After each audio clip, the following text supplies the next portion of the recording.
Mi hija me dejó afuera en la mañana de Navidad como si no fuera más que una extraña mendigando a su puerta. El frío aire de diciembre en Queens atravesaba mi gastado abrigo mientras permanecía allí, aferrándome a galletas caseras que nunca serían probadas. Mi propia sangre había decidido que no valía la pena recibir el calor de la familia en el día más sagrado del año. Hoy voy a contarles algo que nunca pensé que compartiría. Y si por un segundo esto les resulta familiar, solo les pido que den me guste a este video y se suscriban. Me ayudará a seguir abriendo mi corazón.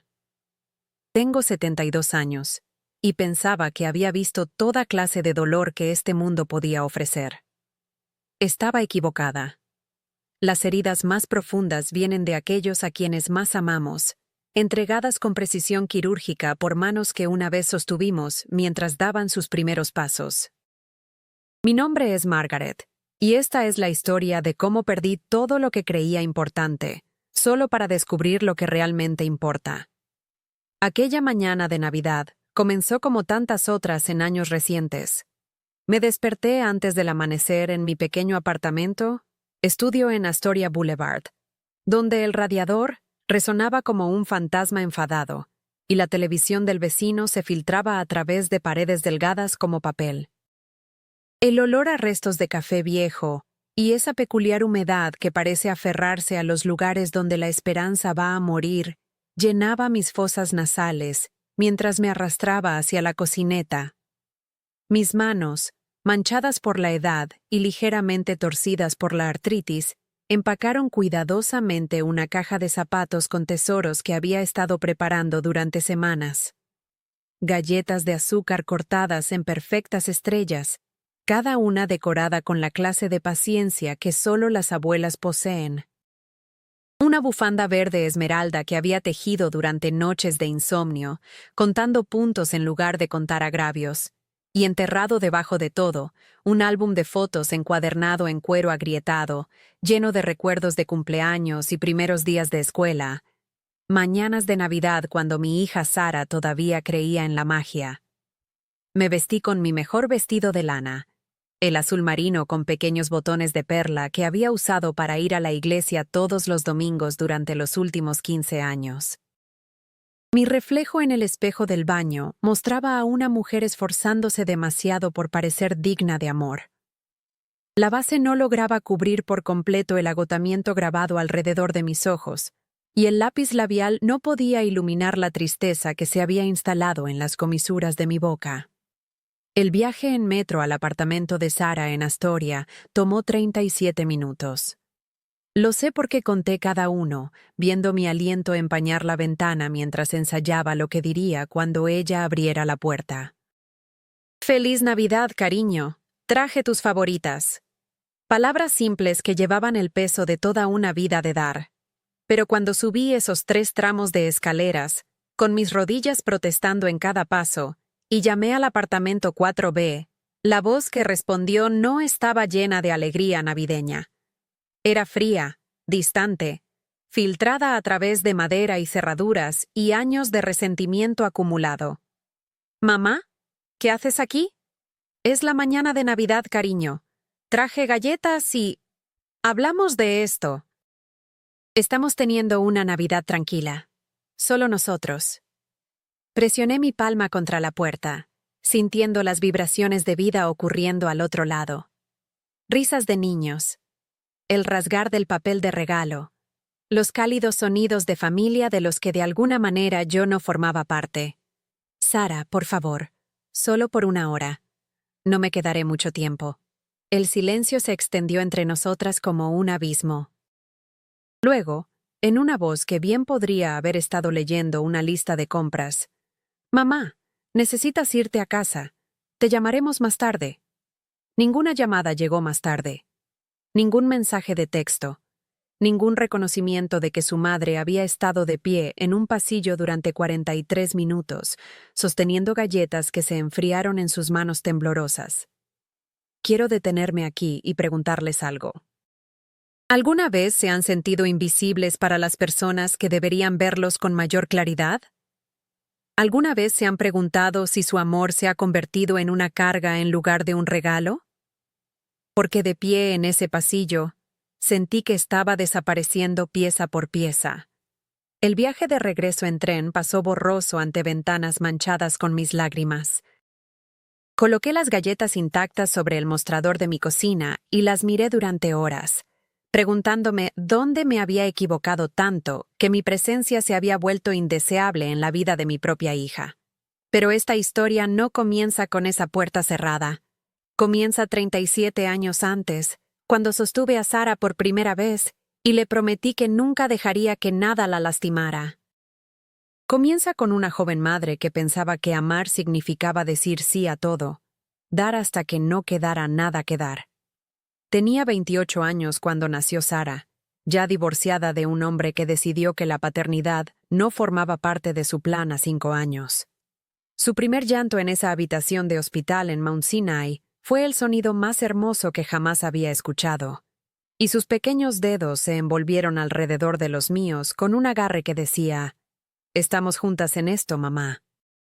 Durante los siguientes 18 años, fuimos Sara y yo contra el mundo. Trabajé turnos dobles como enfermera en New York Presbyterian, llegando a casa exhausta para ayudar con las tareas, preparar almuerzos escolares y acostarla contándole historias sobre princesas que se salvaban a sí mismas. Cuando otras madres se quejaban de sus maridos, yo celebraba silenciosamente nuestra independencia. Cuando otras familias iban de vacaciones, convertíamos nuestra sala de estar en aventuras de campamento con mantas y linternas. El dinero siempre era escaso, estirado entre el alquiler, las compras y los 1000 pequeños gastos que vienen con criar a un hijo en una de las ciudades más caras del mundo. Pero de alguna manera, lo hacíamos funcionar. Compraba cereal genérico para que Sara pudiera tener zapatillas de marca. Usé el mismo abrigo de invierno durante 8 años para que ella pudiera tomar clases de piano. Cancelé mi suscripción al periódico, pero me aseguré de que tuviéramos cable para que pudiera ver los programas de los que sus amigos hablaban en la escuela. Cuando Sara cumplió 16 años y quiso aprender a conducir, vendí el anillo de boda de mi abuela para pagar las clases de manejo. Cuando necesitaba un vestido de graduación, tomé turnos extra durante 2 meses, llegando a casa tan cansada que apenas podía mantenerme en pie. Pero ver su rostro iluminarse cuando encontramos el vestido perfecto hacía que cada paso doloroso valiera la pena. «Eres la mejor mamá del mundo», solía decirme, generalmente cuando estaba haciendo algo que me costaba más de lo que podía permitirme. Y creía que estaba haciendo lo que las madres hacen. Creía que el amor significaba sacrificio, incluso cuando el sacrificio me dejaba vacía. Las solicitudes universitarias vinieron con sus propios desafíos financieros. Las calificaciones de Sara eran buenas, pero no lo suficientemente buenas para becas completas. Solicité préstamos plus para padres que me seguirían hasta mis 70 años. Malabarismo con planes de pago como un artista callejero haciendo malabares con fuego. Cuando fue aceptada en NYU, lloré en la oficina de ayuda financiera. No de alegría, sino por el peso aplastante de saber que de alguna manera tendría que hacer que los números funcionaran. «No te preocupes, mamá», dijo Sara, abrazándome mientras caminábamos por Washington Square Park después de su orientación. «Te haré sentir orgullosa. Te lo devolveré algún día». Algún día se convirtió en una palabra a la que me aferraba como a un salvavidas. Algún día se graduaría y conseguiría un buen trabajo. Algún día entendería los sacrificios que había hecho. Algún día cuidaría de mí como yo había cuidado de ella. Pero algún día tiene la costumbre de moverse como arena bajo tus pies. Sara conoció a Marcus durante su segundo año. Él estaba estudiando negocios, o tratando de estudiar negocios cuando no estaba ocupado organizando fiestas y desarrollando lo que llamaba proyectos emprendedores. Quería que me agradara. Traté de que me agradara. Pero había algo en la forma en que sus ojos calculaban el valor de todo en nuestro pequeño apartamento cuando nos visitó por primera vez que me puso la piel de gallina. Marcus tiene ideas tan geniales, mamá. Se entusiasmaba Sara durante nuestras llamadas telefónicas semanales. Va a iniciar su propia empresa. Vamos a viajar por el mundo. Los sueños se hicieron más grandes mientras las calificaciones se hacían más pequeñas. El enfoque de Sara pasó de sus estudios a los planes de Marcus. Las llamadas telefónicas nocturnas se convirtieron en discusiones sobre responsabilidad que terminaban con ella colgándome. Cuando intenté expresar preocupación por sus prioridades cambiantes, me acusó de estar celosa de su felicidad. La primera vez que me pidió dinero más allá de la matrícula y los gastos de manutención, dudé exactamente 3 segundos antes de decir que sí. Eran solo $200 para lo que ella llamó una oportunidad de inversión. La segunda solicitud llegó un mes después, luego otra. Cada vez, las cantidades crecían y las explicaciones se volvían más vagas. Es solo temporal, mamá. El negocio de Marcus está a punto de despegar, y entonces te devolveremos todo. Vi cómo mi cuenta de ahorros se drenaba como agua entre manos ahuecadas. El fondo de jubilación que había estado construyendo desde los 30 comenzó a reducirse. El pequeño nido de huevos que había imaginado me daría dignidad en mi vejez desapareció en el agujero negro de sus oportunidades. Cuando Sara abandonó la universidad durante su tercer año para enfocarse en el negocio a tiempo completo, sentí que algo se agrietaba dentro de mi pecho. No romperse, ya había estado rota antes y había sobrevivido. Esto era diferente. Era el sonido de la esperanza desinflándose, de darme cuenta de que todos mis sacrificios podrían haber sido en vano. La educación no lo es todo, mamá, explicó Sara durante una cena en un restaurante cerca del campus, picoteando una ensalada mientras yo empujaba huevos revueltos alrededor de mi plato. Algunas de las personas más exitosas nunca terminaron la universidad. Algunas de las personas más exitosas también tenían redes de seguridad, quería decir. Tenían familias con dinero y conexiones y segundas oportunidades. Pero no lo dije. En cambio, me mordí la lengua y escribí otro cheque. Se mudaron juntos 6 meses después, a un apartamento estudio en Long Island City, que costaba más por mes de lo que yo había pagado jamás por vivienda. Cuando visité por primera vez, noté las costosas zapatillas junto a la puerta, el último modelo de iPhone cargándose en la encimera, el sistema de juegos que probablemente costaba más que mi presupuesto mensual para comida.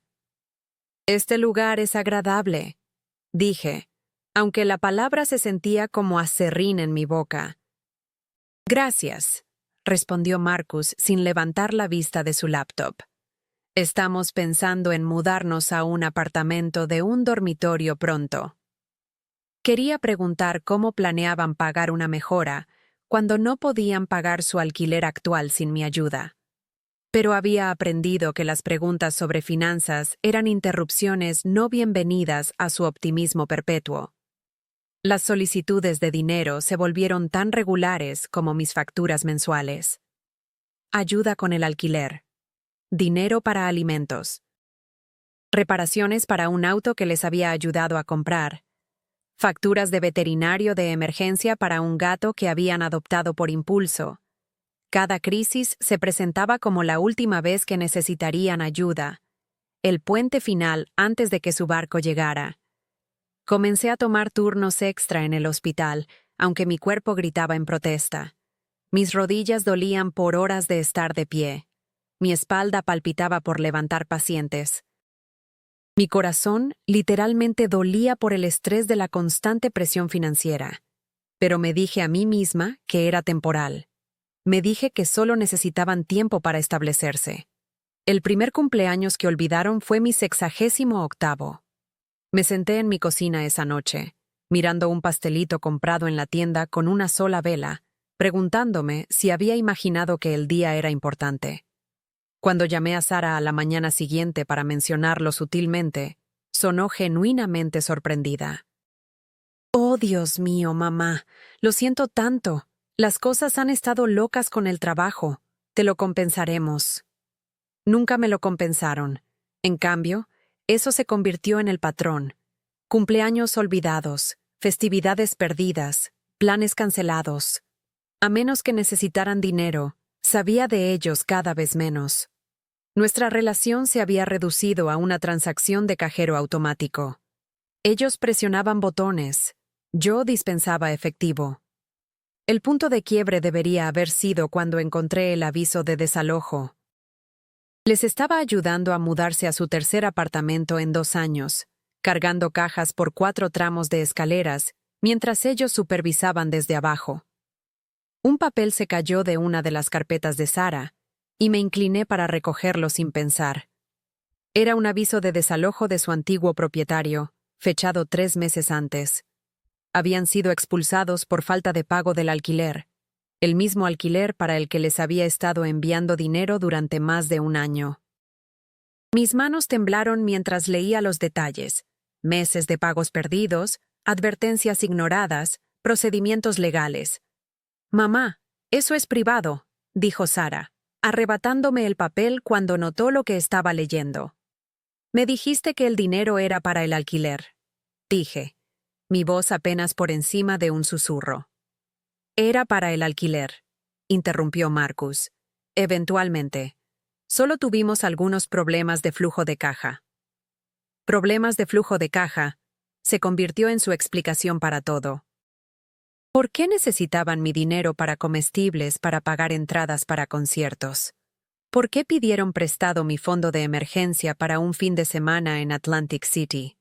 ¿Por qué yo comía sándwiches de mantequilla de maní para la cena mientras ellos publicaban fotos de comidas en restaurantes caros en las redes sociales? ¿Debería haber dicho que no? ¿Debería haber establecido límites? Debería haber exigido recibos y extractos bancarios y pruebas de que mi dinero se estaba utilizando para la supervivencia, no para el entretenimiento. Pero cada vez que lo consideraba, recordaba a Sara como una niña pequeña, llorando porque otros niños tenían cosas que ella no podía tener. Recordaba haberle prometido que siempre la cuidaría. Recordaba el miedo de que decir no podría significar perderla por completo. Así que dije que sí. Una y otra vez. Hasta el día en que ya no pude. El día en que noté que estaba usando las mismas 3 prendas en rotación, porque no podía permitirme ropa nueva. El día en que tuve que elegir entre mi medicamento para la presión arterial y su factura de electricidad. El día en que me miré en el espejo del baño y vi a una mujer que había regalado tanto de sí misma que no quedaba nada reconocible. ¿Alguna vez han amado tanto a alguien que se perdieron por completo? ¿Alguna vez se han preguntado si su amabilidad era en realidad debilidad? ¿Si su generosidad estaba permitiendo la destrucción? Porque ahí es donde me encontré, agotada, exhausta y enojada con todos, especialmente conmigo misma. La llamada telefónica llegó un martes por la mañana en noviembre. Me estaba preparando para el trabajo, moviéndome lentamente porque mi artritis estaba particularmente mal, cuando mi teléfono celular vibró con el número de Sara. «Mamá, necesito pedirte un favor». «No, ¿cómo te sientes?» O «¿Cómo fue tu cita con el médico?» Directamente a pedir, como si yo fuera atención al cliente del banco de mamá. «¿Qué pasa, cariño?» «El pago de nuestro auto está atrasado, y si no nos ponemos al día para el viernes, lo van a embargar. Marcus necesita el auto para el trabajo, así que realmente no podemos dejar que eso suceda». Cerré los ojos y me apoyé contra la encimera de mi cocina, sintiendo el peso familiar de su emergencia convirtiéndose en mi carga. ¿Cuánto? 1,800. $1,800. Más que mi alquiler mensual. Más que mi presupuesto para alimentos durante 3 meses. Más de lo que tenía en mi cuenta corriente sin tocar los ahorros que me había prometido no tocar. «Sara, no tengo $1,800 simplemente guardados». «Pero tienes esa cuenta, ¿verdad? La que siempre dices que es para emergencias. Esto es una emergencia, mamá». Esa cuenta. Mi fondo de jubilación. El dinero que había estado reconstruyendo lentamente después de años de agotamiento. La red de seguridad que se suponía me mantendría de convertirme en una carga para cualquiera cuando envejeciera. Ese dinero es para mi jubilación, cariño. No es para emergencias a menos que sean mis emergencias. El silencio se extendió entre nosotras, lleno de su desaprobación y mi culpa. No puedo creer que estés diciendo eso, dijo finalmente, su voz afilada con acusación. Después de todo lo que Marcus y yo hemos pasado, después de toda la mala suerte que hemos tenido, ¿vas a dejar que se lleven nuestro auto porque quieres acaparar dinero que probablemente nunca vas a usar de todos modos? Acaparar dinero. Como si fuera un dragón sentado sobre una pila de oro en lugar de una mujer de 70 años tratando de evitar comer comida para gatos en sus 80. Sara, te he dado a ti y a Marcus más de $30,000 en los últimos 2 años.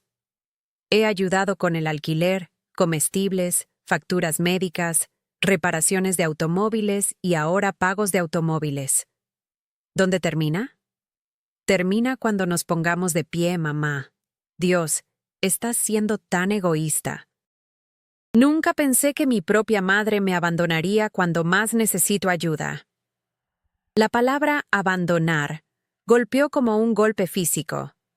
Yo, que nunca me había perdido una obra escolar, o un partido de fútbol, o una reunión de padres y maestros, estaba siendo acusada de abandono por no vaciar mi cuenta de jubilación.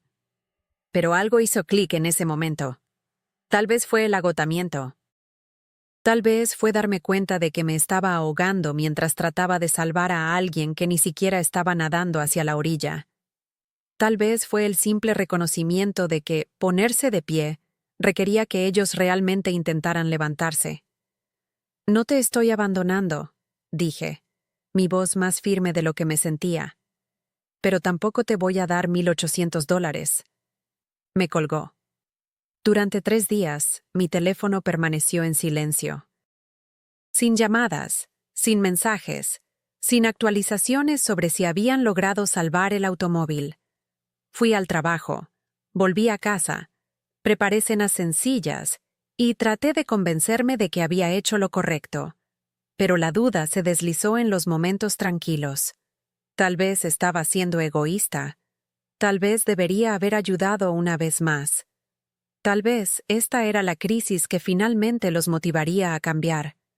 Cuando Sara finalmente llamó, su voz era diferente, más fría, más distante. «Logramos arreglar algo con el auto», dijo sin preámbulos. «El hermano de Marcus nos prestó el dinero. Me alegro de que encontraran una solución. No gracias a ti. Quería señalar que el hermano de Marcus de alguna manera tenía $1,800 para prestar mientras que a mí me llamaban egoísta por no vaciar mi cuenta de jubilación.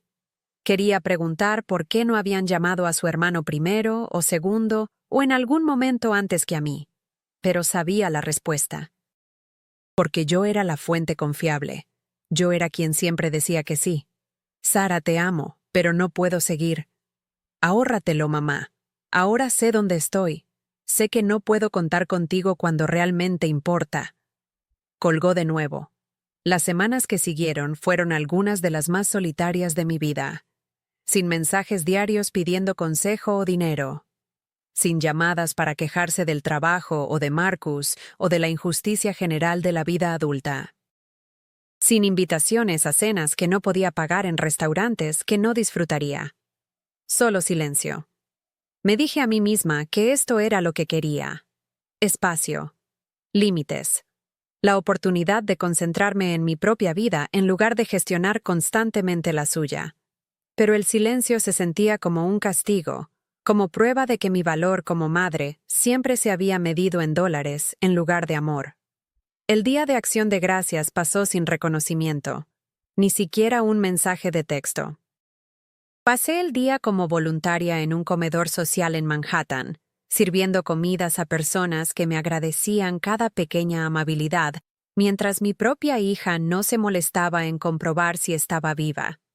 2 semanas antes de Navidad, intenté comunicarme. Un simple mensaje de texto. Pensando en ustedes dos. Espero que estén bien. La respuesta llegó 3 días después. Estamos bien. Miré fijamente esas 2 palabras en la pantalla de mi teléfono y sentí que algo fundamental cambiaba dentro de mí. No tristeza esta vez, sino claridad. Así no es como me tratarían las personas que me amaban. Así no es como se comporta la familia. Pero los viejos hábitos mueren con dificultad, y la esperanza muere aún más difícilmente. Así que cuando llegó la mañana de Navidad, empaqué esa caja de zapatos con galletas y bufandas y recuerdos, convencida de que presentarme con amor en mis manos, de alguna manera, cerraría la brecha que se había abierto entre nosotros. De pie en ese pasillo, escuchando la vida sucediendo al otro lado de una puerta cerrada, finalmente entendí lo que me había estado negando a ver durante meses. No me estaban excluyendo de la Navidad. Me estaban excluyendo de sus vidas a menos que estuviera dispuesta a pagar la entrada. El camino de regreso al metro se sintió diferente de lo que había sido 2 horas antes. Mis pasos eran más lentos, pero de alguna manera más firmes. Las galletas en mi caja estaban frías, pero ya no estaba temblando. Algo se había cristalizado en el momento en que la voz de Sara me despidió a través de esa puerta. Algo que no podía nombrar todavía, pero que podía sentir asentándose en mis huesos como el invierno. Cuando llegué a casa a mi pequeño apartamento, hice algo que no había hecho en años. Me senté a mi mesa de cocina y comí la cena de Navidad sola. No porque tuviera que hacerlo, sino porque elegí hacerlo. Abrí una botella de vino que había estado guardando para una ocasión especial y decidí que elegirme a mí misma era lo suficientemente especial. Luego abrí ese álbum de fotos que había empacado para Sara y miré 20 años de recuerdos con nuevos ojos.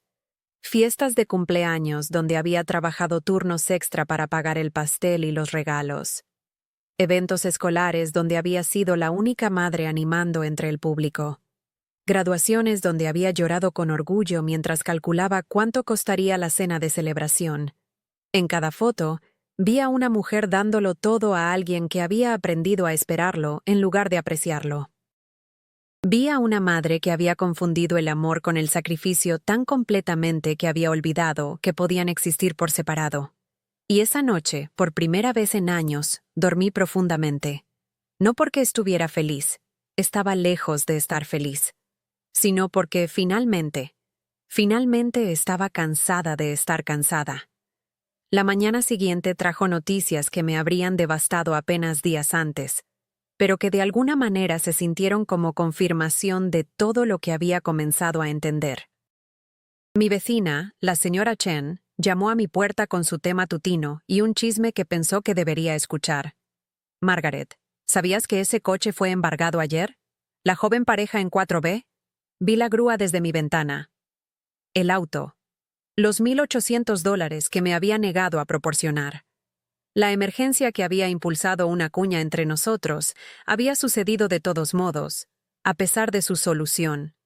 Debería haberme sentido culpable. Debería haberme preguntado si mi negativa había contribuido a su pérdida. En cambio, sentí algo que no había experimentado en años. La ausencia de responsabilidad por problemas que no había creado. Es lamentable, dije, y lo decía en serio.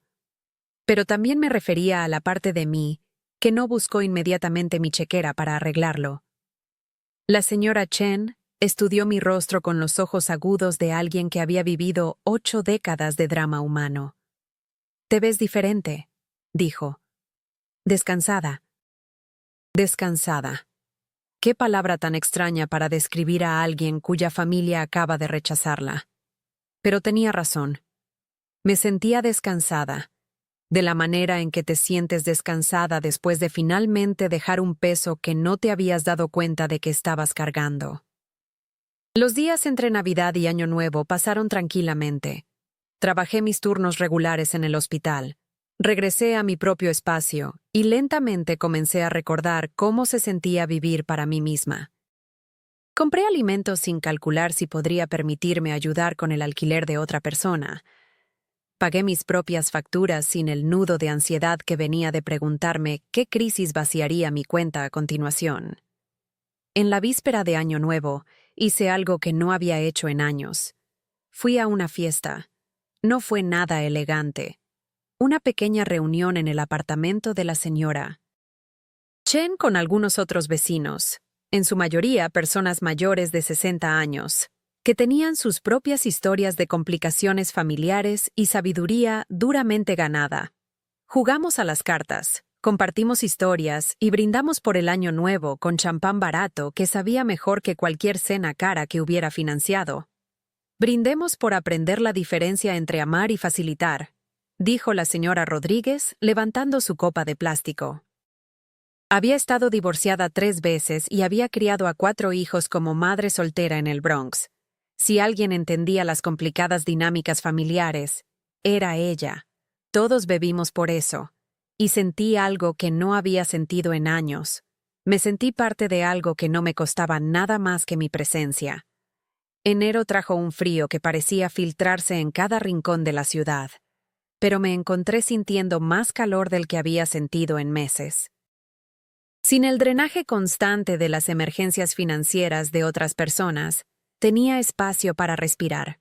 Podía permitirme una taza de café sin calcular el costo. Podía comprar un libro sin culpa. Podía ahorrar dinero sin preguntarme inmediatamente quién lo necesitaría más que yo. El silencio de Sara y Marcus continuó, pero ya no se sentía como un castigo. Se sentía como espacio. Espacio para recordar quién era antes de convertirme solo en una fuente de fondos. Espacio para redescubrir intereses que había olvidado que tenía. Espacio para construir una vida que no giraba en torno a la gestión de crisis. Comencé a asistir a un club de lectura en la biblioteca local. Me uní a un grupo de caminata que se reunía en Central Park todos los miércoles por la mañana. Me inscribí en una clase de pintura de acuarela en el centro comunitario. Cosas pequeñas, pero se sentían revolucionarias después de años de no tener tiempo ni energía para nada más allá del trabajo y la preocupación. La primera vez que Marcus llamó fue febrero, y estaban enfrentando desalojo nuevamente. Señora G., sé que las cosas han estado raras entre usted y Sara, pero realmente necesitamos ayuda. El propietario está siendo irrazonable, y si no podemos conseguir 3 meses de alquiler, vamos a quedarnos sin hogar. Señora G. Como si fuera alguna pariente lejana en lugar de la mujer que había criado a su novia y financiado su estilo de vida durante años. Eso suena muy estresante, dije, y lo decía en serio. Esperó a que ofreciera ayuda. Cuando no lo hice, presionó más fuerte. Sara está demasiado orgullosa para llamar, pero esto es serio. Podríamos tener que mudarnos con mi hermano en New Jersey, y Sara perdería su trabajo. Mudarse con su hermano. El mismo hermano que había tenido $1,800 para pagos de automóviles, pero aparentemente no 3 meses de alquiler. Espero que encuentren una solución, dije. ¿Eso es todo? ¿Eso es todo lo que vas a decir? ¿Después de todo lo que Sara ha hecho por ti? Todo lo que Sara había hecho por mí. Traté de recordar qué podría ser eso, pero no encontré nada. A menos que se refiriera a permitirme darle dinero por el privilegio de ser ocasionalmente reconocida. Marcus, amo a Sara, pero no puedo resolver cada crisis con dinero que no tengo. ¿Tienes esa cuenta de jubilación? Sí, la tengo. Y se queda en esa cuenta de jubilación. Me colgó, pero esta vez no pasé días preguntándome si había tomado la decisión correcta. Sabía que lo había hecho. Marzo trajo el primer día cálido de primavera, y una llamada directa de Sara. Su voz era aguda con desesperación disfrazada de ira. Mamá, no puedo creer que nos estés haciendo esto. El hermano de Marcus solo puede dejarnos quedar por otro mes, y no podemos encontrar ningún lugar asequible para vivir. ¿Quieres que estemos sin hogar? La pregunta estaba diseñada para hacerme sentir culpable, para hacerme creer que su falta de vivienda sería mi culpa en lugar del resultado de años de malas decisiones financieras facilitadas por mi generosidad equivocada. No quiero que nadie esté sin hogar, dije. Pero Sara, tienes 35 años. Marcus tiene 37. Ambos han sido adultos más tiempo del que fueron niños. En algún momento, sus problemas financieros tienen que convertirse en su responsabilidad, no en la mía. No puedo creer que estés diciendo eso. Después de que te cuidé cuando papá se fue, después de que te ayudé durante tu depresión, después de todo lo que hemos pasado juntas. Me cuidó cuando su padre se fue. Traté de recordar a Sara de 8 años cuidando a alguien. Me ayudó durante mi depresión. Recordé trabajar turnos extra para pagar sus clases de piano, mientras lidiaba con papeles de divorcio y maternidad soltera. Pero no podía recordar ninguna ayuda de una niña que estaba legítimamente enfocada en la infancia. A veces las personas reescriben la historia para presentarse como héroes en historias donde simplemente fueron amados y cuidados. A veces confunden ser receptores del sacrificio con ser quienes se sacrificaron. Sara, yo te cuidé. Ese era mi trabajo como tu madre, y lo hice con gusto. Pero cuidarte entonces no significa que te deba mi jubilación ahora. Bien, dijo, su voz fría como el hielo.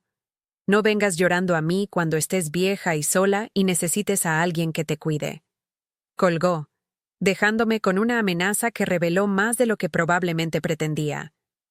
En su mente, mi cuidado en la vejez estaba condicionado a mi apoyo financiero ahora. Amor con condiciones. Asistencia con etiquetas de precio.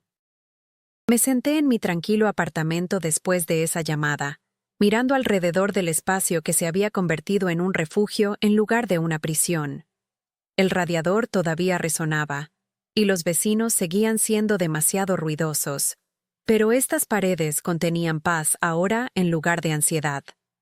Por primera vez en meses, llamé a mi hermana Janet en California.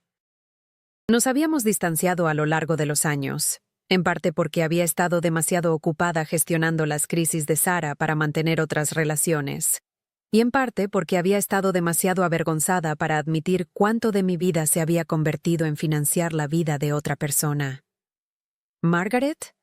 La voz de Janet estaba sorprendida pero cálida. Es tan bueno escucharte. ¿Cómo van las cosas? Por una vez, pude responder honestamente. Las cosas están mejorando. Hablamos durante 2 horas, sobre sus nietos, sobre libros que habíamos leído, sobre lugares a los que queríamos viajar. Conversación normal entre hermanas, sin la corriente subyacente de crisis y estrés financiero que había teñido mi vida durante tanto tiempo. Suenas diferente, dijo Janet cerca del final de nuestra llamada. Relajada. Ahí estaba esa palabra otra vez. Relajada, descansada, como si me estuviera recuperando de una larga enfermedad. Creo que estoy aprendiendo a vivir mi propia vida de nuevo, le dije. Ya era hora, dijo ella, y escuché décadas de preocupación en esas 3 palabras. Abril trajo clima cálido y un cambio sutil en mi vecindario. Las mismas calles se veían más brillantes de alguna manera, como si las estuviera viendo claramente por primera vez en años. Comencé a notar pequeñas cosas. La forma en que la luz de la mañana golpeaba la escalera de incendios fuera de mi ventana, el sonido de los niños jugando en el patio de abajo, el anciano que alimentaba a las palomas todas las tardes en el pequeño parque de la esquina. También comencé a notar cuánto dinero tenía cuando no estaba financiando las emergencias de otras personas. No una fortuna, pero lo suficiente para sentirme segura. Lo suficiente para comprar verduras frescas en lugar de depender de pasta y pan. Lo suficiente para reemplazar mi desgastado abrigo de invierno. Lo suficiente para empezar a pensar en pequeños placeres en lugar de crisis constantes.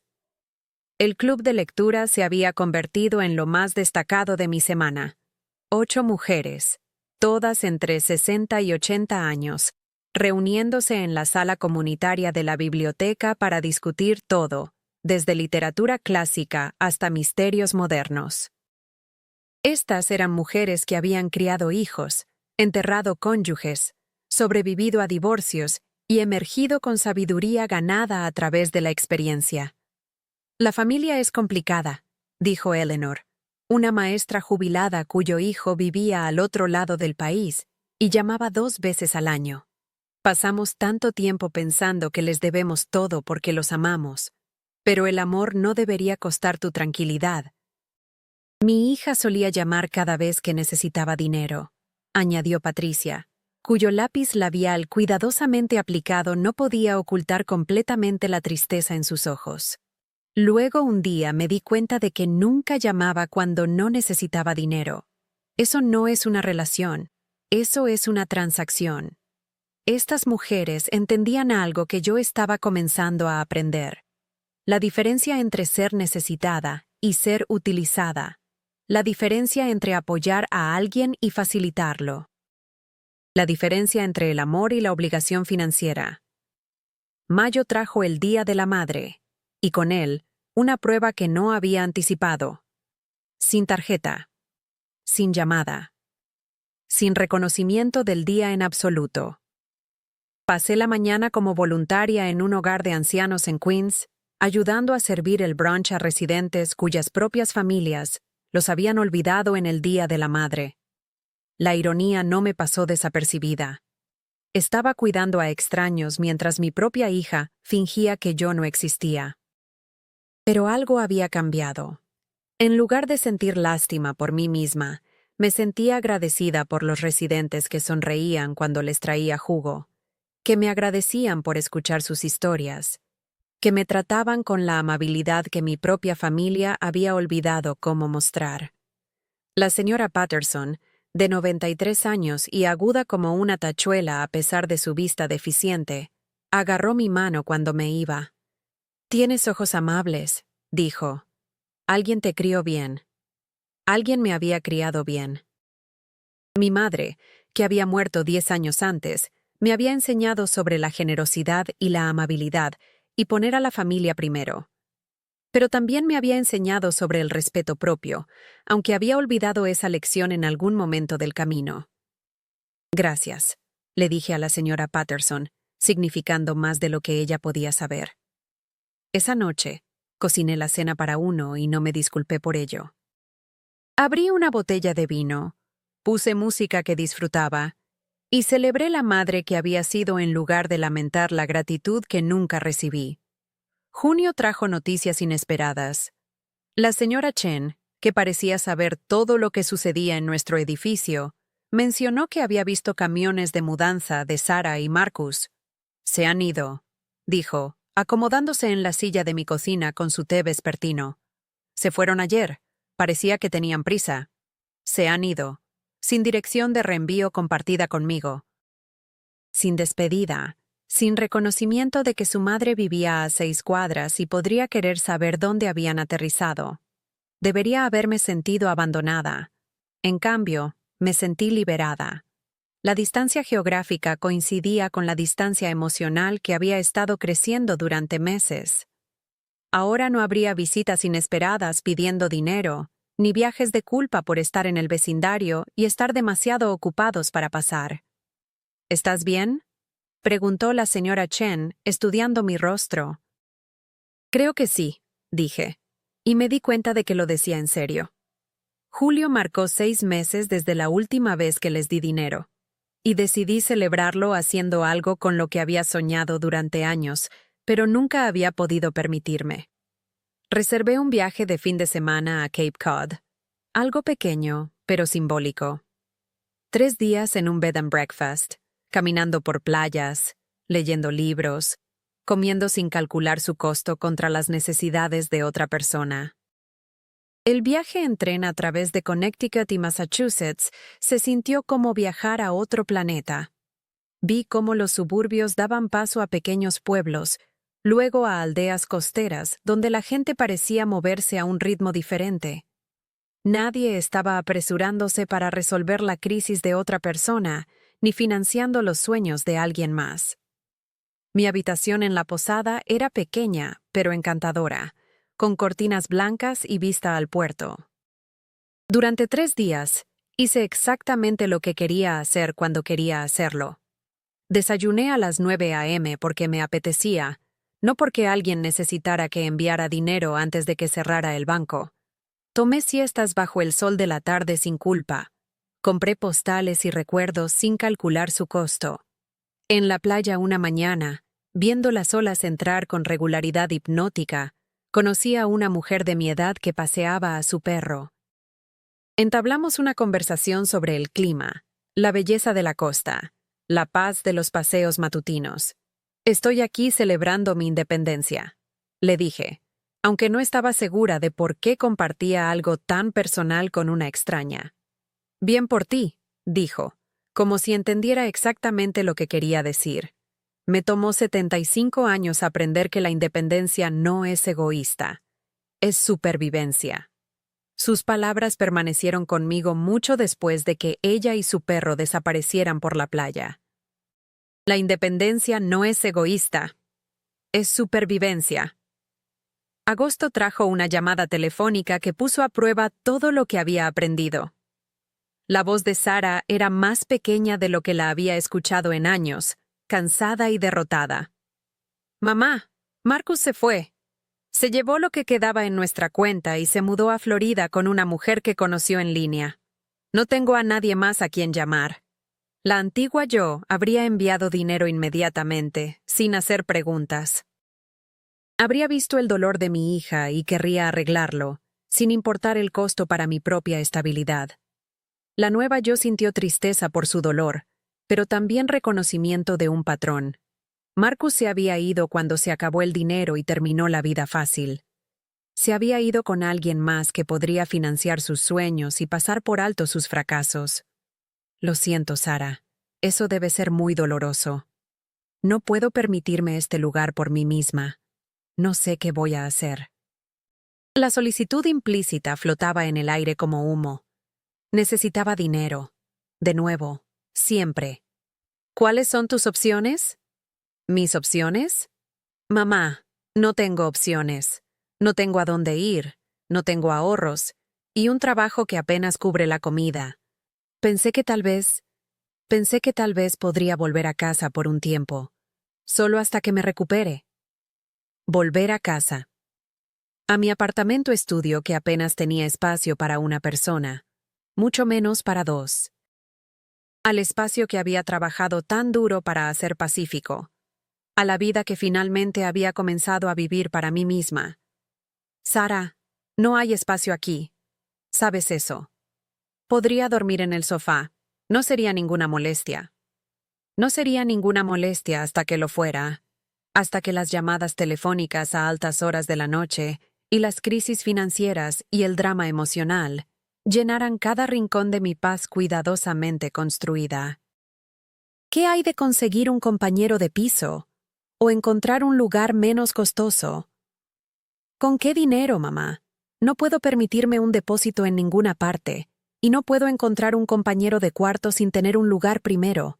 Necesito ayuda. Ahí estaba. La necesidad sin fondo que había definido nuestra relación durante años. La expectativa de que mis recursos deberían resolver sus problemas. La suposición de que decir no me hacía una mala madre. Sara, puedo darte el número de algunos servicios sociales que ayudan con viviendas de emergencia, y probablemente pueda ayudarte a encontrar información sobre servicios de búsqueda de compañeros de piso. ¿Información? Mamá, no necesito información. Necesito dinero. Necesito ayuda. Ayuda real. Ayuda real. En el mundo de Sara, la ayuda real siempre era financiera. Nunca el tipo de apoyo que requería que ella desarrollara sus propios recursos o habilidades para resolver problemas. Te amo, dije, significándolo completamente, pero no puedo ser tu solución cada vez que hay un problema. ¿Así que eso es todo? ¿Tu única hija está a punto de quedarse sin hogar y vas a dejar que suceda? Dejar que suceda. Como si su falta de vivienda fuera mi culpa en lugar de la consecuencia de 35 años de elecciones. Como si mi negativa a facilitar creara el problema en lugar de simplemente no resolverlo. No vas a quedarte sin hogar, dije con más confianza de la que sentía. Vas a resolverlo como lo hacen los adultos. Vas a tomar decisiones difíciles y hacer sacrificios y encontrar una manera de superar esto que no dependa del dinero de otra persona. Estuvo callada por un largo momento, y cuando habló de nuevo, su voz era diferente, más fría, pero también de alguna manera más limpia. Ya veo. Bueno, supongo que sé dónde estoy. Estás como mi hija, a quien amo muchísimo, pero no como alguien cuyos problemas voy a resolver con dinero que no puedo permitirme dar. Colgó sin despedirse. Me senté en mi cocina después, con las manos temblando ligeramente, preguntándome si acababa de cometer un terrible error. Los viejos temores volvieron. ¿Y si realmente se quedaba sin hogar? ¿Y si le pasaba algo y yo no había ayudado cuando podría haberlo hecho? ¿Y si nunca volvía a hablarme? Pero debajo del miedo había algo más. Alivio. El alivio que viene de finalmente decir la verdad en lugar de gestionar expectativas. El alivio que viene de elegir tu propia supervivencia sobre la conveniencia de otra persona. Septiembre trajo noticias a través de la red de inteligencia vecinal de la señora Chen. Sarah había encontrado un compañero de cuarto y se había mudado a un apartamento más pequeño en Queens Village. Todavía en Nueva York, pero más lejos. Todavía luchando, pero gestionando.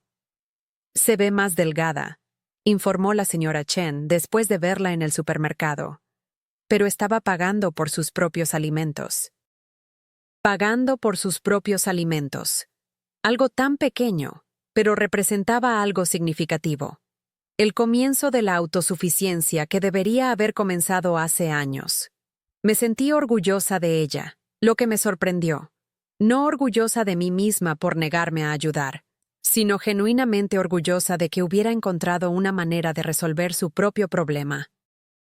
Tal vez, debajo de toda la facilitación y dependencia, todavía estaba la niña ingeniosa que solía construir elaborados fuertes de mantas y convencer a los niños del vecindario de presentar obras de teatro en nuestra sala de estar. Octubre trajo el primer aniversario de mi independencia financiera, un año completo desde la última vez que les di dinero, y todavía estaba viva, todavía con vivienda y alimentada y razonablemente contenta. La cuenta de jubilación que había protegido al decir que no estaba creciendo de nuevo. La paz que había cultivado al establecer límites se mantenía estable. Celebré tranquilamente, llevándome a cenar a un pequeño restaurante italiano en Little Italy. Nada elegante, pero algo que elegí porque quería, no porque alguien necesitara que lo pagara. En la mesa de al lado, una joven pareja discutía sobre dinero. Ella quería pedirles a sus padres ayuda con su deuda de tarjeta de crédito. Él pensaba que deberían resolverlo ellos mismos. «Tienen dinero», la oí decir, «y me aman. ¿Por qué no deberían ayudar?» Quería inclinarme y decirle que las personas que te aman no deberían tener que demostrarlo vaciando sus cuentas bancarias. Quería explicar que pedir ayuda y exigirla son dos cosas diferentes. Quería compartir lo que había aprendido sobre la diferencia entre el amor y la obligación financiera, pero no lo hice. En cambio, pagué mi propia cuenta y caminé a casa a través de la tarde de octubre, agradecida por la sabiduría arduamente ganada que viene de aprender a valorarse tanto como valoras a los demás.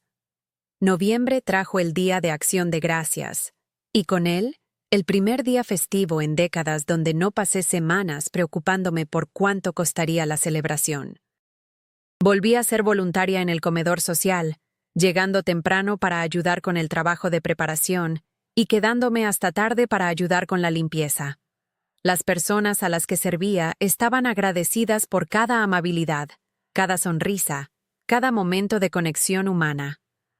Me agradecieron por servir salsa de arándanos y cortar pastel, actos simples que no requerían nada de mí excepto presencia y disposición. «Has estado viniendo aquí por un tiempo», dijo James, uno de los voluntarios regulares. «Se nota. La gente puede notar cuando alguien genuinamente quiere estar aquí versus alguien que lo hace por obligación». Me di cuenta de que tenía razón. Por primera vez en años, estaba en algún lugar porque quería estar. No porque me sentía culpable u obligada o temerosa de decepcionar a alguien. Después de que terminó el servicio de comidas, algunos voluntarios se quedaron para compartir café y tarta sobrante. Hablamos sobre la familia, sobre los días festivos, sobre las complicadas dinámicas del amor y la obligación. «Mi hijo me llama cada pocos meses», dijo María, una mujer de mi edad que había sido voluntaria allí durante años. Generalmente, cuando necesita algo. Todavía lo amo, pero ya no confundo el amor con ser una cuenta bancaria. ¿Cómo aprendiste eso?, preguntó David, cuya hija se había mudado al otro lado del país sin dejar una dirección de reenvío. Tiempo, dijo María. Y darme cuenta de que ayudar a alguien significa enseñarles a ayudarse a sí mismos, no hacer todo por ellos para siempre. Pensé en Sara, esperanzadoramente aprendiendo a resolver sus propios problemas, esperanzadamente descubriendo fuerza que no sabía que tenía. Tal vez mi negativa a ayudar había sido lo más amoroso que había hecho por ella en años. Diciembre llegó con las decoraciones familiares y la música navideña que antes me llenaban de temor. Se acercaba la Navidad, y por primera vez en años, no estaba calculando cuánto costaría ni temiendo las solicitudes financieras que venían envueltas en sentimiento navideño. Compré regalos para los vecinos que se habían convertido en amigos. Pequeñas cosas elegidas con cuidado en lugar de cosas caras elegidas por obligación. Decoré mi apartamento con luces y vegetación del supermercado de $1, creando belleza que costaba menos que un solo préstamo de emergencia a personas que nunca daban las gracias. El 20 de diciembre, casi exactamente un año después del incidente de la puerta cerrada, mi teléfono sonó con el número de Sara. Lo miré durante varios timbres, preguntándome si estaba lista para lo que esta conversación pudiera traer. ¿Mamá? Su voz era diferente, mayor, de alguna manera, más cansada, pero también más estable. Hola, cariño. Quería llamar antes de Navidad, para decirte... Hizo una pausa, buscando palabras. He estado pensando en el año pasado, en todo lo que pasó. Esperé, sin estar segura de a dónde llevaba esto. Estuve enojada durante mucho tiempo.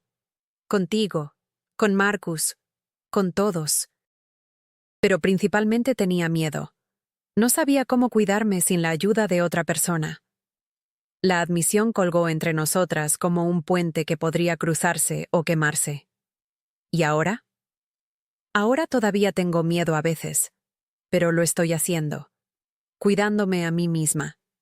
Es difícil, pero es. No sé cómo explicarlo. Se siente diferente cuando resuelves tus propios problemas. Se siente diferente cuando resuelves tus propios problemas. Sentí que comenzaban las lágrimas, pero eran lágrimas diferentes de las que había llorado por nuestra relación antes.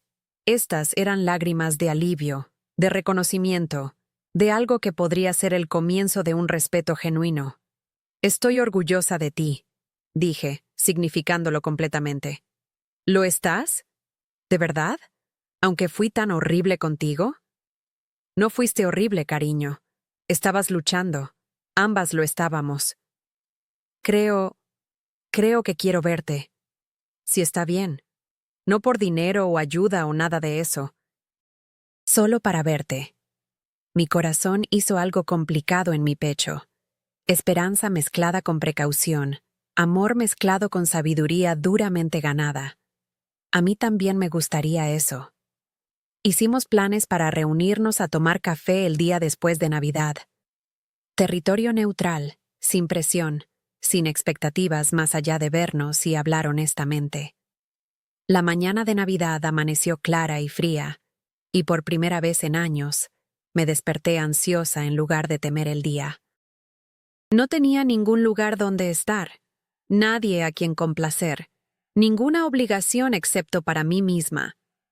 Hice café, leí el periódico, y más tarde me reuní con la señora Chen para la cena de Navidad en su apartamento con nuestro pequeño grupo de amigos del vecindario.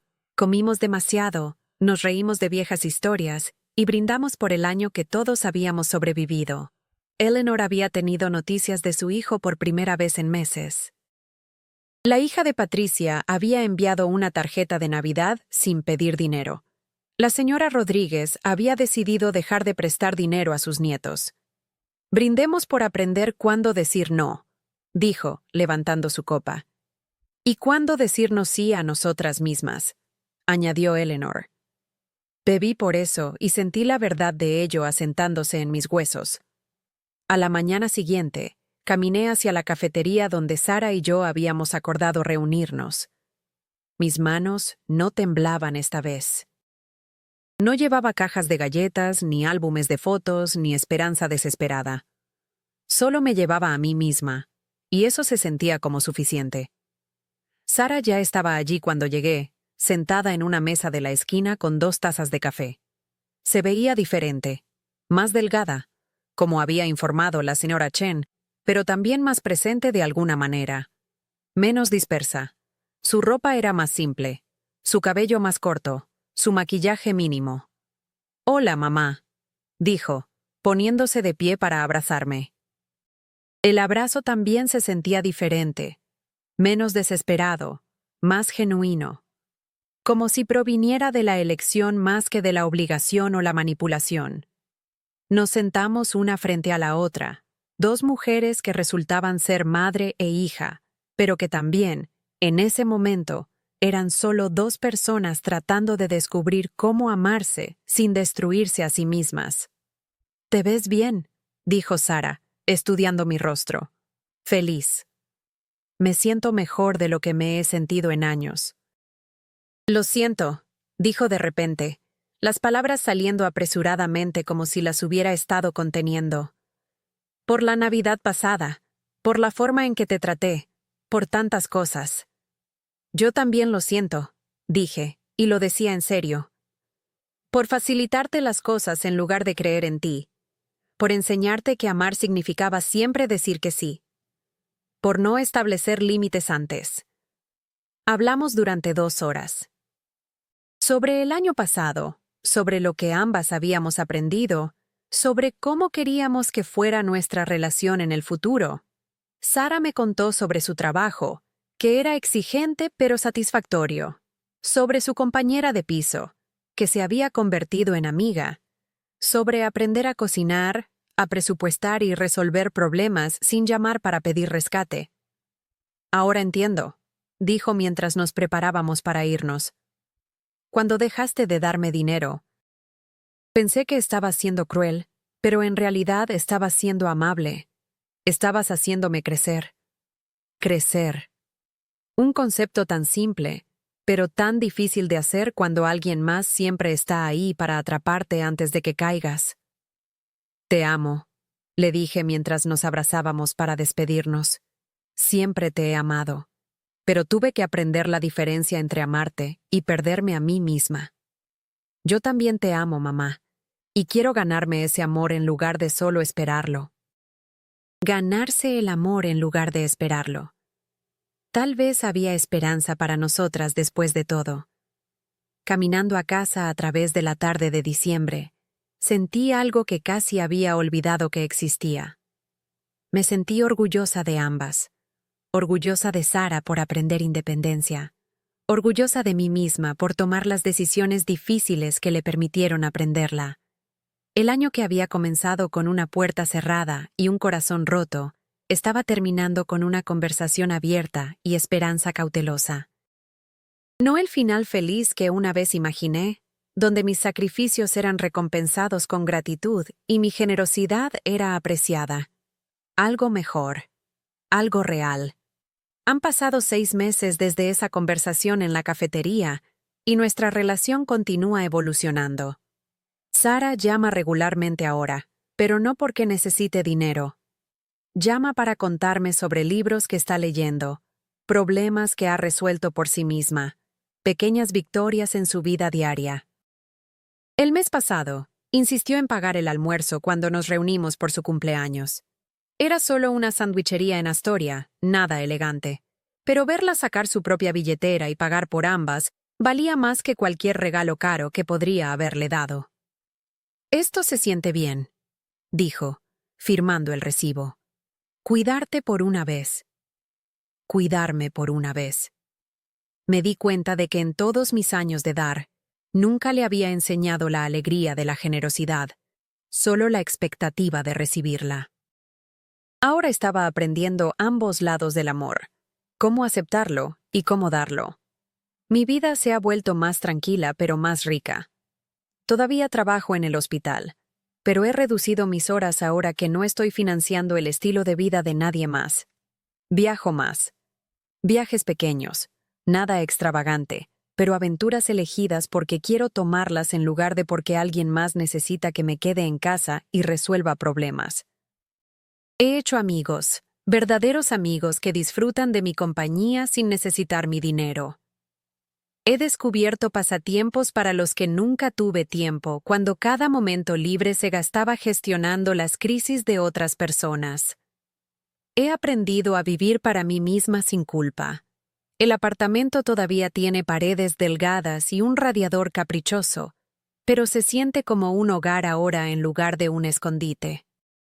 He colgado obras de arte en las paredes, impresiones de mis viajes, fotos de amigos en lugar de obligaciones familiares, recordatorios visuales de que mi vida tiene valor más allá de su utilidad para los demás. A veces pienso en la mujer que era hace 2 años, constantemente ansiosa por el dinero, constantemente disponible para las emergencias de otras personas, constantemente temerosa de que decir no significaría ser abandonada. Se siente como alguien de otra vida, aunque entiendo cómo se perdió tanto. Confundió el amor con el sacrificio tan completamente que olvidó que no eran lo mismo. Pensó que ser necesitada significaba ser amada, pero ser necesitada puede ser una forma de ser utilizada, si la necesidad nunca va acompañada de gratitud o reciprocidad o respeto. No me arrepiento de amar a Sara completamente durante su infancia.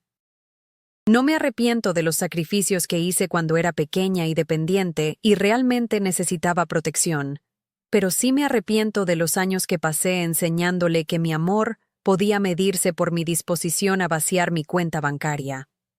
Los niños necesitan aprender que el amor tiene límites, que la ayuda debe moverlos hacia la independencia en lugar de una dependencia más profunda, que la gratitud no es opcional cuando alguien hace sacrificios en su nombre. No logré enseñar esas lecciones cuando era joven, así que la vida tuvo que enseñárnoslas a ambas cuando éramos mayores. La puerta cerrada en esa mañana de Navidad hace 2 años no fue el final de nuestra relación. Fue el comienzo de una honesta. Fue el momento en que finalmente elegí mi propia supervivencia sobre la conveniencia de alguien más, mi propia paz sobre la crisis de alguien más. Pero las lecciones que aprendí se extienden mucho más allá de mi relación con Sara. Han cambiado cómo abordo cada aspecto de mi vida, cada relación, cada decisión sobre cómo gastar mi tiempo y energía y recursos. He aprendido sobre la diferencia entre ayudar y facilitar. La ayuda mueve a alguien hacia la independencia. Facilitar los mantiene dependientes. La ayuda se da con límites. Facilitar no tiene límites. La ayuda construye respeto propio tanto en el que da como en el que recibe. Facilitar lo erosiona en ambos. He aprendido sobre la diferencia entre culpa y amor. El amor quiere lo mejor para alguien aunque sea difícil. La culpa da lo más fácil para evitar la confrontación. El amor mantiene límites. La culpa los borra. El amor es sostenible. La culpa es agotadora. He aprendido sobre la diferencia entre apoyo y rescate. El apoyo ayuda a alguien a aprender a resolver sus propios problemas. El rescate resuelve problemas por ellos. El apoyo construye fuerza. El rescate crea debilidad. El apoyo respeta la capacidad de la otra persona. El rescate asume su incapacidad. Lo más importante, he aprendido que no puedes amar a alguien para que tome buenas decisiones. No puedes sacrificarte para hacer que otra persona sea responsable. No puedes arreglar la vida de alguien rompiendo la tuya. Estas no eran lecciones que quería aprender. Vinieron con un tremendo dolor, múltiples relaciones rotas y años de cuestionar si era una persona terrible por finalmente decir no a necesidades que parecían urgentes y reales, pero eran lecciones necesarias que finalmente me hicieron una mejor madre, una mejor amiga y una mejor versión de mí misma. El proceso de recuperación de años de facilitación no es rápido ni fácil. Hay retrocesos, momentos de duda, momentos en que los viejos patrones intentan reafirmarse. Hay personas que pondrán a prueba tus nuevos límites, que intentarán hacerte sentir culpable por tenerlos, que intentarán arrastrarte de vuelta a la disfunción familiar de dar unilateralmente. He tenido que aprender a sentarme con la decepción de otras personas sin apresurarme a arreglarla. He tenido que aceptar que algunas relaciones no sobrevivirán a la introducción de límites, y que esto es realmente algo bueno. Significa que esas relaciones se basaban en lo que podías proporcionar en lugar de quién eres. He tenido que desarrollar un nuevo vocabulario de respuestas a solicitudes que una vez habrían vaciado mi cuenta bancaria. Eso suena realmente difícil. Puedo ver por qué estás estresado por eso. Espero que encuentres una solución. Estos reconocen el problema sin hacerlo mi responsabilidad resolverlo. He tenido que aprender la diferencia entre empatía y fusión. Puedo sentir lástima por las dificultades de alguien sin sentirme obligada a arreglarlas. Puedo entender su estrés sin tomarlo como propio. Puedo amarlo sin perderme a mí misma. Los efectos físicos de este cambio emocional fueron dramáticos e inesperados. En cuestión de meses después de establecer límites con Sarah y Marcus, mi dolor crónico de espalda comenzó a mejorar. Mi presión arterial bajó. Mi calidad de sueño aumentó. Mis niveles de energía aumentaron significativamente. No me había dado cuenta de cuánto el estrés constante de gestionar las crisis de otras personas estaba afectando mi salud. El peso de estar siempre disponible para la emergencia de otra persona me había estado literalmente pesando, creando tensión física que había asumido que era simplemente parte del envejecimiento. Ahora, a los 74 años, me siento más enérgica de lo que me sentía a los 70. Me despierto curiosa sobre mi propio día en lugar de ansiosa por la crisis que alguien más podría traerme. Hago planes basados en lo que quiero hacer en lugar de para qué necesito estar disponible. La recuperación financiera ha sido igualmente dramática. Mi cuenta de ahorros crece cada mes en lugar de ser drenada por las emergencias de otras personas. Mi plan de jubilación está de nuevo en marcha. Incluso he podido hacer pequeñas mejoras en mi apartamento. Una nueva mesa de cocina, mejor iluminación, un cómodo sillón de lectura. Pueden parecer cosas pequeñas, pero representan algo revolucionario para mí. La idea de que merezco comodidad y belleza, y recursos dirigidos hacia mi propia vida. Durante años, cualquier dinero que no fuera absolutamente necesario para la supervivencia básica me parecía egoísta gastarlo en mí misma cuando alguien más lo necesitaba más. Ahora entiendo que mis necesidades también importan. Mi comodidad importa. Mi seguridad futura importa. Cuidarme no es egoísta. Es necesario para tener algo que dar a los demás desde un lugar de elección en lugar de agotamiento. Los aspectos sociales de la recuperación han sido más complejos. Algunas personas en mi vida encontraron difícil aceptar mis nuevos límites. Amigos que se habían acostumbrado a mi disponibilidad ilimitada tuvieron que adaptarse a una Margaret que a veces decía no a solicitudes de último minuto, que no siempre ponía las necesidades de otras personas antes que las suyas propias. Pero también descubrí que muchas personas en realidad me respetaban más cuando comencé a respetarme a mí misma. Los miembros del club de lectura, mi grupo de caminata, mis nuevos amigos, parecían apreciar que me presentara por deseo genuino en lugar de obligación o culpa. El viaje de Sarah hacia la independencia ha tenido sus propios altibajos. Hubo meses en los que apenas me hablaba, claramente esperando que el silencio me presionara de vuelta a mis viejos patrones de dar. Hubo momentos en los que trató de manipularme con historias de crisis que necesitaban intervención financiera inmediata. Pero gradualmente, comenzó a desarrollar habilidades para resolver problemas que nunca había necesitado antes.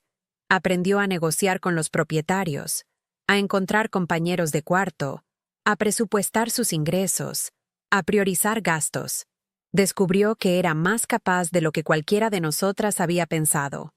Su desempeño laboral mejoró cuando ya no dependía de mi respaldo financiero para cubrir las consecuencias de malas decisiones. Sus relaciones se volvieron más saludables cuando tuvo que contribuir en lugar de solo recibir. Su respeto propio creció al demostrarse a sí misma que podía manejar su propia vida. La transformación no fue instantánea ni lineal. Hubo retrocesos, momentos de recaída, momentos en que los viejos patrones intentaron reafirmarse en ambos lados. Pero la trayectoria general ha sido hacia una mayor salud, mayor honestidad y mayor respeto mutuo. Nuestras conversaciones ahora tienen una profundidad y reciprocidad que faltaba durante años. Ella pregunta por mi vida, comparte detalles genuinos sobre la suya, ofrece consejos y apoyo en lugar de solo solicitarlo. Se ha convertido en alguien con quien disfruto pasar tiempo, en lugar de alguien a quien me sentía obligada a rescatar. El mes pasado, cuando tuve un procedimiento médico menor, Sara se tomó tiempo libre del trabajo para llevarme a la cita y quedarse conmigo después. Nunca había hecho nada así antes. Cuidarme no se le había ocurrido cuando nuestra relación se centraba en sus necesidades y mis recursos. «¿Cómo te sientes, mamá?», preguntó, trayéndome té y ajustando mis almohadas. «¿Necesitas algo?». La experiencia de ser cuidada por mi hija fue abrumadora en el mejor sentido posible. Durante tantos años, el flujo de cuidado había sido completamente unidireccional. Tenerlo recíproco se sintió como un milagro. Pero quizás el cambio más significativo ha sido interno, la transformación de mi propio sentido de autoestima. Durante décadas, había medido mi valor por mi utilidad para los demás, particularmente para Sara. Cuando las personas me necesitaban, me sentía importante. Cuando estaban satisfechas con lo que les había dado, me sentía amada. Esta era una forma agotadora de vivir, porque significaba que mi bienestar emocional dependía constantemente de las necesidades y reacciones de otras personas. No tenía un sentido estable de mi propio valor que existiera independientemente de mi capacidad para resolver problemas y proporcionar recursos. Aprender a valorarme por quién soy en lugar de por lo que puedo dar ha sido la parte más difícil y gratificante de este viaje. Ha requerido desarrollar intereses y relaciones que no involucran cuidar. Ha significado descubrir qué me trae alegría cuando esa alegría no depende de la gratitud de otra persona. He encontrado satisfacción en mi trabajo voluntario no porque me haga sentir necesitada, sino porque se alinea con mis valores de servicio y comunidad. Disfruto de mi club de lectura no porque esté resolviendo los problemas de alguien, sino porque amo las discusiones sobre literatura e ideas. Aprecio mi amistad con la señora Chen no porque ella requiera algo de mí, sino porque genuinamente disfrutamos de la compañía de la otra. Estas relaciones y actividades me han dado una base de autoestima que no fluctúa según las crisis o necesidades de otras personas. Ahora sé quién soy independientemente de mi papel como rescatadora, y ese conocimiento ha traído una paz que nunca había experimentado antes. El proceso de escribir y compartir esta historia ha sido parte de mi viaje de curación. Durante demasiado tiempo, cargué con la vergüenza por los años de facilitación, las pérdidas financieras, la relación dañada con mi hija. Sentía que mi amabilidad había sido una debilidad, mi generosidad un error. Pero contar esta historia me ha ayudado a verla de manera diferente. No era débil o estúpida o crédula. Era una madre que amaba a su hija y quería protegerla de las dificultades, incluso cuando esa protección se volvió dañina. Era una mujer criada para creer que el amor significaba sacrificio, incluso cuando el sacrificio se volvió insostenible. Mis errores eran comprensibles, incluso si fueron costosos. Más importante aún, eran corregibles. Nunca es demasiado tarde para cambiar patrones que no te están sirviendo a ti o a las personas que amas. Nunca es demasiado tarde para aprender formas más saludables de amar. La recuperación de la facilitación requiere desarrollar nuevas habilidades e ideas que a la mayoría de nosotros nunca nos enseñaron. Aprendemos sobre relaciones románticas y amistades, pero rara vez aprendemos sobre límites saludables con la familia. Se nos enseña sobre la importancia de dar, pero no sobre el peligro de dar demasiado. Escuchamos sobre el valor del desinterés, pero no sobre la necesidad de la autopreservación. Los mensajes culturales en torno a la maternidad son particularmente desafiantes en este sentido. Se supone que las buenas madres sacrifican todo por sus hijos. Las buenas madres ponen las necesidades de sus hijos antes que las suyas propias. Las buenas madres nunca dejan de dar, nunca dejan de estar disponibles, nunca dejan de resolver problemas. Estos mensajes no incluyen pautas sobre cuándo los niños se convierten en adultos que necesitan resolver sus propios problemas. No abordan lo que sucede cuando el dar ilimitado crea expectativas ilimitadas. No reconocen que sacrificarte completamente no ayuda realmente a nadie a largo plazo. Aprender a ser un tipo diferente de madre, una que ama profundamente pero da sabiamente, que apoya sin facilitar, que mantiene límites mientras mantiene la conexión, requirió desaprender décadas de condicionamiento sobre lo que significa ser buena y amorosa y maternal. Ha sido un proceso solitario a veces. No hay muchos modelos para este tipo de transformación, especialmente para mujeres mayores que se espera que estén asentadas en sus costumbres. No hay mucho apoyo cultural para las madres que se alejan de dar sin fin, incluso cuando ese dar se ha vuelto dañino. Pero las recompensas han sido inmensas. Tengo una relación con mi hija que se basa en el respeto mutuo en lugar de la dependencia financiera. Tengo una vida que me pertenece en lugar de estar constantemente regalada a otros. Tengo recursos y energía para mis propios intereses y necesidades. Lo más importante, tengo paz. El tipo de paz profunda y sostenible que viene de vivir en alineación con tus valores, en lugar de ser impulsada por la culpa y la obligación. La paz de saber que eres amada por quien eres, en lugar de por lo que puedes proporcionar. Si estás leyendo esto y reconociendo tus propios patrones, por favor sabe que el cambio es posible a cualquier edad, en cualquier circunstancia. No tienes que vaciarte para demostrar tu amor. No tienes que resolver los problemas de todos para ser digno de afecto. No tienes que sacrificar tu propio bienestar para ser una buena persona. Las personas que realmente te aman quieren que estés completo y saludable y feliz. No quieren que te agotes tratando de arreglar sus vidas. Aprecian tu ayuda sin explotar tu amabilidad. Respetan tus límites en lugar de ponerlos a prueba constantemente.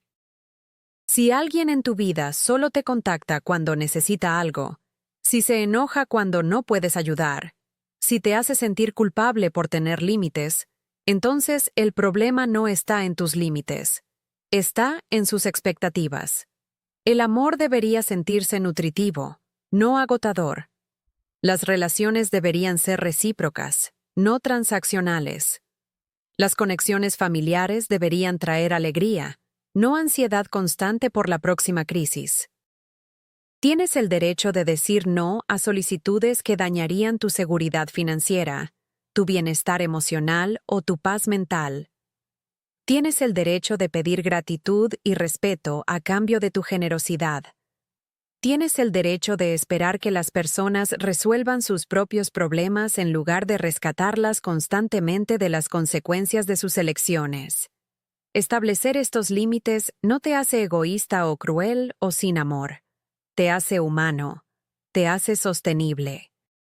Te hace alguien que puede dar por elección en lugar de compulsión, desde la abundancia en lugar del agotamiento.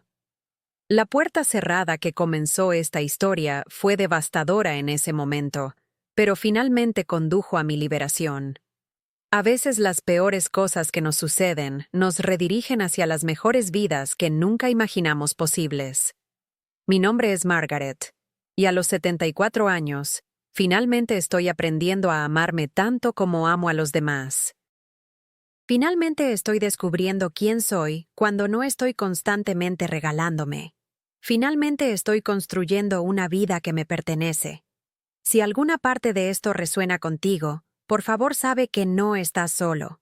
Por favor sabe que el cambio es posible. Por favor sabe que elegirte a ti mismo no te hace egoísta, te hace completo. Gracias por escuchar mi historia. Gracias por permitirme compartir estas verdades dolorosas pero necesarias. Y gracias por estar en tu propio viaje hacia relaciones saludables y respeto propio. Recuerda, mereces amor que no te cueste todo lo que tienes. Mereces relaciones que te nutran en lugar de drenarte. Mereces vivir tu propia vida, no solo financiar la de todos los demás. Nunca es demasiado tarde para empezar. Y nunca eres demasiado viejo para elegirte a ti mismo.